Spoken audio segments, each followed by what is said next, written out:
3ನೇ ತಾರೀಕು ಕಾಟೇರ ಚಿತ್ರದ ಒಂದು ಯಶಸ್ವಿಯ ಒಂದು ಸೆಲೆಬ್ರಿಟಿ ಶೋ ಮಾಡಿ ನಿಜ. ಅದು ಆ ಸಂದರ್ಭದಲ್ಲಿ ಚಿತ್ರರಂಗದ ಹಿರಿಯರು ಗಣ್ಯ ವ್ಯಕ್ತಿಗಳನ್ನ ನಾವು ಕರೆಸಿದ್ವಿ. ಕರೆಸಿದಾಗ ಚಿತ್ರ ನೋಡಿಕೊಂಡು ಹೊರಡುವಾಗ ತುಂಬ ಲೇಟ್ ಆಗ್ತಾ ಇತ್ತು. ನಾನೇ ರಿಕ್ವೆಸ್ಟ್ ಮಾಡಿದೆ, ಎಲ್ಲ ಹೊರಡ್ತಾ ಇದ್ದೀರಾ ಊಟ ಮಾಡ್ಕೊಂಡು ಹೋಗಿ ಅಂತ ನಾನೇ, ಯಾಕಂದ್ರೆ ತುಂಬ ಲೇಟ್ ಆಗಿತ್ತು ಅಂತ. ದರ್ಶನ್ ಹೊರಟ್ಬಿಟ್ಟಿದ್ರು. ಸೊ ನಾನು ಧನಂಜಯ ಅವರು, ಸತೀಶ್ ಆಗ್ಬೋದು, ಅಭಿಷೇಕ್ ಅವರೆಲ್ಲ ಇದ್ದಾಗ ನಾನು ಅವ್ರನ್ನ ರಿಕ್ವೆಸ್ಟ್ ಮಾಡಿದೆ. ಅಲ್ಲಿ ಜಟ್ಲಾಗ್ ಅಂದರೆ ಓನರ್ ನಮ್ಮ ಜಗದೀಶ್ ಅವರು, ನಮ್ಮ ಚಿತ್ರರಂಗದ ಗಣ್ಯ ಇಯಾಸು ಅವರು ಬಂದಿದ್ರು ನಮ್ಮ ಜೊತೆಯಲ್ಲಿ. ನಾನು ರಿಕ್ವೆಸ್ಟ್ ಮಾಡಿದೆ, ನಿಮ್ಮ ಹೋಟ್ಲಲ್ಲಿ ಒಂದು ಊಟಕ್ಕೆ ವ್ಯವಸ್ಥೆ ಮಾಡಿಕೊಡಿ ಎಲ್ಲ, ಅಯ್ಯೋ ಬನ್ನಿ ಅಣ್ಣ ಅಂತಂದ್ರು. ಏನು ಪ್ಲ್ಯಾಂಡ್ ಆಗಿ ನಾವೇನು ಪಾರ್ಟಿ ಮಾಡಬೇಕು ಅನ್ನೋ ಉದ್ದೇಶದಲ್ಲಿ ಇರಲಿಲ್ಲ ನಮಗೆ. ಆ ಒಂದು ಉದ್ದೇಶದಲ್ಲಿ ನಾನು ಇವ್ರನ್ನೆಲ್ಲ ಕರ್ಕೊಂಡು ಹೋಗೋದು, ದರ್ಶನ್ ಫೋನ್ ಮಾಡಿ ದರ್ಶನ್ ಬಂದರು. ಆಮೇಲೆ ಇವರೆಲ್ಲ ಅವರೇ ಬನ್ನಿ ಅಂತ ಅವ್ರು ಹೋದವ್ರು ವಾಪಸ್ ಬಂದರು. ಬಂದ ಮೇಲೆ ಒಂದು ಊಟದ ವ್ಯವಸ್ಥೆ ಮಾಡಬೇಕು ಅಂದರೆ ಆ ಸಿಬ್ಬಂದಿಗಳೆಲ್ಲ ಹೊಟ್ಬಿಟ್ಟಿದ್ರು ಜಟ್ಲಾಗಲ್ಲಿ. ಹೋದ್ಮೇಲೆ ಪಾಪ ಅವ್ರನ್ನ ಕರೆಸಿ ತಿರ್ಗಾ ಎಷ್ಟು ಆಗುತ್ತೋ ಅಷ್ಟು ಊಟ ತಿಂಡಿ ಕೊಡೋದಕ್ಕೆ ಲೇಟ್ ಆಯಿತು. ಆ ಲೇಟ್ ಆಗಿದ್ದು ಅಷ್ಟೇ ಹೊರತು ಮಿಕ್ಕಿದ್ದು ಯಾವುದೇ ಥರದ ಊಟ ಮಾಡ್ಕೊಂಡು ನಾವು ಹೊಟ್ಟಿದ್ದೀವಿ. ಒಂದು ಚಿಕ್ಕ ಗಲಾಟೆ ಗಲಭೆ ಇಲ್ಲದೆ, ಅಕ್ಕಪಕ್ಕ ಯಾರಿಗೂ ತೊಂದರೆ ಆಗ್ದಂಗೆ, ಮತ್ತು ಸಾರ್ವಜನಿಕರಿಗೆ ಏನು ತೊಂದರೆ ಆಗುತ್ತಾ ಎಲ್ಲ ಥರದ್ದು ಗಮನ ದರ್ಶನ್ ಅವ್ರು ಕೇಳಿದ್ರು, ಯಾರೂ ಆಗಿಲ್ಲ. ಆ ಸಂದರ್ಭದಲ್ಲಿ ನಮ್ಮನ್ನು ಯಾವ ಅಬಕಾರಿ ಅಧಿಕಾರಿಗಳಾಗ್ಬೋದು ಇಲ್ಲ ಪೊಲೀಸ್ ಅವರಾಗಲಿ ಯಾರು ಬಂದು ನಮ್ಮನ್ನು ಲೇಟ್ ಆಗಿದೆ ಹೊರಡಿ ಅಂತ ಯಾರು ನಮ್ಗೆ ಕೇಳಲಿಲ್ಲ, ಹೇಳಲಿಲ್ಲ, ನಮಗೂ ಗೊತ್ತಿಲ್ಲ ಇದು. ಸೊ ಊಟ ಮಾಡ್ಕೊಂಡು ನಾವು ಹೊರಟಿದ್ದೀವಿ. ಇಷ್ಟೇ ನಡೆದಿದ್ದು. ಇದಾಗಿದ್ದಕ್ಕೆ ನಮಗೆ, ನಾವು ಗ್ರಾಹಕರು, ಎಕ್ಸೈಸ್ ಡಿಪಾರ್ಟ್ಮೆಂಟಲ್ಲಿ ಯಾವುದೇ ಥರದ ವೈಲೇಷನ್ ಆಗಿದ್ರೆ ರೂಲ್ಸ್ ಪ್ರಕಾರ ನಾವು ನ್ಯಾಯಕ್ಕೆ ತಲೆ ಬಾಗಲೇಬೇಕು, ಎರಡನೇ ಮಾತಿಲ್ಲ, ನ್ಯಾಯಕ್ಕೆ ತಲೆ ಬಾಗಬೇಕು ನಾವು. ಬಟ್ ಗ್ರಾಹಕರಿಗೆ ಇದೇ ಫಸ್ಟ್ ಟೈಮ್ ಗ್ರಾಹಕರಿಗೆ ನೋಟಿಸ್ ಕೊಟ್ಟು ಠಾಣೆಗೆ ಕರೆಸಿ ಈ ಥರ ಒಂದು ಸ್ಟೇಟ್ಮೆಂಟ್ ತಗೋಬೇಕು ಅನ್ನೋದು ಎಷ್ಟು ನಮಗೆ ಗೊತ್ತಿಲ್ಲ. ಅದು ಅಂದರೆ 1 ಗಂಟೆ ಮೇಲೆ ಬಾರಲ್ಲಿ ಕೂತ್ಕೊಂಡಿರೋರಿಗೆಲ್ಲ ಇಲ್ಲಿವರೆಗೂ ಎಷ್ಟು ಜನಕ್ಕೆ ನೀವು ಈ ಥರ ನೋಟಿಸ್ ಕೊಟ್ಟು ಕರ್ಸ್ಕೊಂಡು ಸ್ಟೇಟ್ಮೆಂಟ್ ಮಾಡಿದ್ದೀರಾ ನಮಗೆ ಗೊತ್ತಿಲ್ಲ. ಅದನ್ನು ನೀವೇ ಕೇಳ್ಕೊಳ್ಳಿ. ಮಾಧ್ಯಮ ನೀವು ಕೇಳಬೇಕು, ಅದನ್ನು ಮಾಧ್ಯಮನೇ ಕೇಳಬೇಕು ನೀವು, ಆಯ್ತಾ?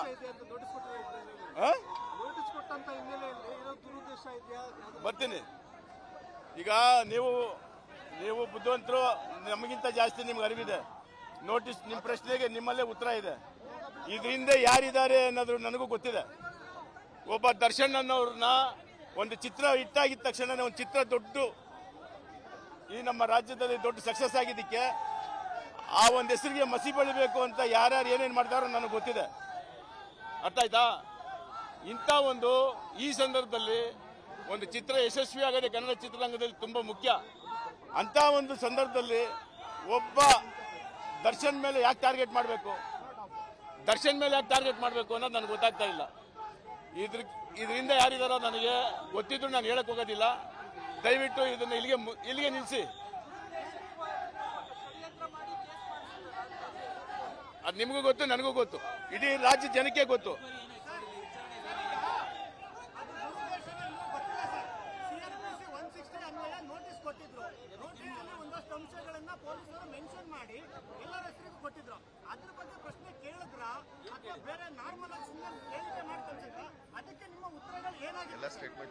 ಅದೆಲ್ಲ ಸ್ಟೇಟ್ಮೆಂಟ್ ಆಗಿದೆ. ಯಾಕಂದ್ರೆ ನಮಗೆ ಪೊಲೀಸ್ ಸ್ಟೇಟ್ಮೆಂಟ್ನ ನಾವು ಕೊಡೋಕ್ಕಾಗಲ್ಲ ಆಚೆ. ಅವರೇ ಸ್ಟೇಟ್ಮೆಂಟ್ ಏನು ಮಾಡಿದ್ದೀವಿ ಅನ್ನೋದು ಅವ್ರು ಬಿಡುಗಡೆ ಮಾಡ್ತಾರೆ. ಯಾಕಂದ್ರೆ ನಾನು ಕೊಟ್ಟರೆ ತಪ್ಪಾಗುತ್ತೆ ಅದು.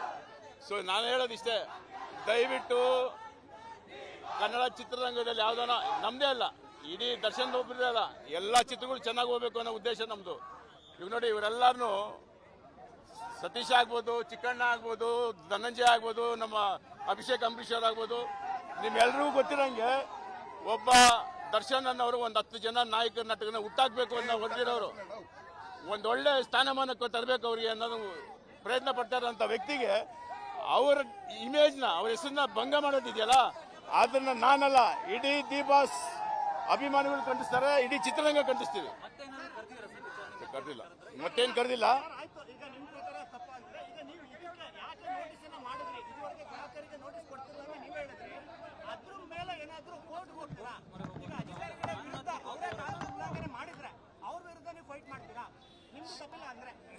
ನಾವು ಫೈಟ್ ಮಾಡೋಂಥ ಜನ ಅಲ್ಲ, ನಾವು ಫೈಟ್ ಮಾಡಕ್ಕೆ ಅಲ್ಲ. ನಾನು ಹೇಳ್ತೀನಲ್ಲ, ಕಾನೂನು ಇದೆ. ನಾವು ಯಾವುದೋ ಲೀಗಲ್ ಆಗಿ ಇನ್ನು ಮುಂದಕ್ಕೆ ನಮ್ಮ ಮೇಲೆ ಬೇರೆ ಯಾವ ಥರದ ಆ್ಯಕ್ಷನ್ ತಗೊಂಡ್ರೆ ನಾವು ಕಾನೂನಿಗೆ ಹೋಗಲೇಬೇಕಾಗುತ್ತೆ. ಹೌದು, ಪ್ರಶ್ನೆ ಮಾಡಿದ್ದೀವಿ, ಅದನ್ನು ಅವ್ರಿಗೆ ಬಿಟ್ಟಿದ್ದೀವಿ, ಅದಕ್ಕೆ ಜನಗಳು ಬಿಟ್ಟಿದ್ದೀವಿ. ನಿಮ್ಮ ಪ್ರಶ್ನೆಗೆ ಜನ ಉತ್ತರ ಕೊಡ್ಲಿ. ಯಾಕೆ ಇಲಾಖೆ ಸರ್ಕಾರ ಎರಡು ಒಂದೇ. ನಾನು ಹೇಳೋದು ಇದಕ್ಕೆ ಮೇಲೆ ಏನಾದರೂ ತಿರ್ಗಾ ನಮ್ಮ ಮೇಲೆ ಆಕ್ಷನ್ ತಗೋತೀವಿ ಅನ್ನೋದೇನ ಬಂದರೆ ಡೆಫಿನೆಟ್ ಆಗಿ ನಾವು ನಮ್ಮ ನಾವು ನ್ಯಾಯಾಂಗಕ್ಕೆ ಹೋಗಲೇಬೇಕಾಗುತ್ತೆ. ಆ ಸಂದರ್ಭದಲ್ಲಿ ಹೋಗ್ತೀವಿ. ಸುಮ್ಮನೆ ನಾವು ಅದಕ್ಕೇನು ಹೋಗೋದು ಬೇಡ ಅಂತಂದ್ರೆ ದರ್ಶನ್ ಅವರು ಇದನ್ನು ಬೆಳೆಸ್ಕೊಂಡು ಹೋಗೋದು ಬೇಡ ಅನ್ನೋ ಉದ್ದೇಶ. ಏನಕ್ಕೆ ಅಂದರೆ ನಾವು ನ್ಯಾಯಾಲಯಕ್ಕೆ ಹೋಗೋದು ನೋಡಿ, ಇವಾಗ ಇಷ್ಟು ಜನಕ್ಕೆ ಎಷ್ಟು ಜನಕ್ಕೆ ತೊಂದರೆ ಆಯಿತು, ಆ ಥರ ತೊಂದರೆ ಕೊಡಬಾರ್ದು ಅನ್ನೋ ಉದ್ದೇಶ ದರ್ಶನ್ ಅವ್ರದ್ದು. ಯಾವುದೇ ಕಾರಣಕ್ಕೂ ದರ್ಶನ್ ಅವ್ರ ಉದ್ದೇಶ ಇಷ್ಟೇ. ಇವಾಗ ನೋಡಿ, ಇಲ್ಲಿ ಬಂದಿದ್ದೀವಿ, ಎಷ್ಟು ಜನಕ್ಕೆ ಸಾರ್ವಜನಿಕ ತೊಂದರೆ ಆಯಿತು ಅಂತ.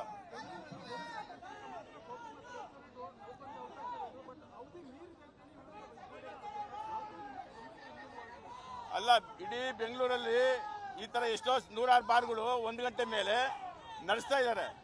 ಯಾವ ಗ್ರಾಹಕರಿಗೆ ನೀವು ನೋಟಿಸ್ ಕರ್ಸ್ಕೊಂಡು ಸ್ಟೇಟ್ಮೆಂಟ್ ಮಾಡಿದ್ದೀರಾ? ಅದನ್ನ ನೀವೆಲ್ಲ ಯಾರಿಗೆ ಕೇಳ್ತಾ ಇಲ್ಲ. ನೀವು ನನ್ನೇ ಪ್ರಶ್ನೆ ಮಾಡ್ತೀರಾ?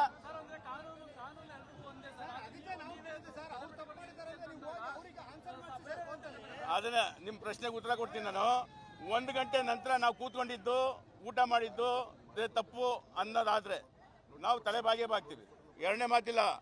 ನಮಗೆ ಒಂದು ರೂಲ್ಸು ಇಲ್ಲ, ಕಾಮನ್ ಮ್ಯಾನ್ಗೆ ಒಂದು ರೂಲ್ಸ್ ಅಲ್ಲ, ನಾವು ಕಾಮನ್ ಮ್ಯಾನೇ. ಹೋರಾಟ ಮಾಡಲಿ ಅಂದ್ರೆ ಹೋರಾಟಕ್ಕೆ ಬಂದಿದ್ದೀವಿ. ಅಂದ್ರೆ ಅಲ್ಲ, ನಿಮ್ಮ ಭಾಗ ಏನು ಅಲ್ಲಿಗೆ? ನೀವೇನು ಬರೀ ಪ್ರಶ್ನೆ ಮಾಡೋದಷ್ಟೇ ನೀವು?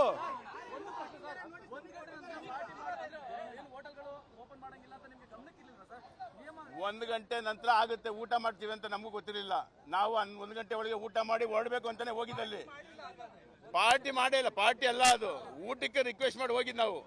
ಅಲ್ಲಿ ಹೋದಾಗ ಅಡಿಗೆ ಬಡಿಸೋರು ಕಮ್ಮಿ ಇದ್ರಿಂದ ಅವ್ರು ಲೇಟ್ ಮಾಡಿದ್ರು. ಸೊ ಊಟ ಮಾಡ್ಕೊಂಡು ಹೋಗಿ ಅನ್ನೋದಕ್ಕೋಸ್ಕರ ಲೇಟ್ ಆಯಿತು. 1 ಗಂಟೆ ಮೇಲೆ ಡಿಲೇ ಆಗಿರೋದ್ರಿಂದ ನ್ಯಾಯಾಂಗದಲ್ಲಿ ಏನಿದೆ ನಾವು ತಲೆಬಾಗ್ತೀವಿ. ಅದಕ್ಕೆ ಎಕ್ಸೈಸ್ ವೈಲೇಷನ್ ಇದೆ, ಅಲ್ಲಾಗುತ್ತೆ ಅದು. ಯಾರು ಬಂದಿಲ್ಲ, ನಮ್ಮನ್ನ ಯಾರು ಬಂದು ಕೇಳಿಲ್ಲ. ನಮ್ಗೆ ಯಾರು ಬಂದಿಲ್ಲ, ಯಾರು ಕರೆದಿಲ್ಲ, ಯಾರು ಕೇಳಲೂ ಇಲ್ಲ. ಯಾರು ಬಂದಿಲ್ಲ, ನಮಗತ್ರ ಯಾರು ಬಂದು ಕೇಳಲಿಲ್ಲ.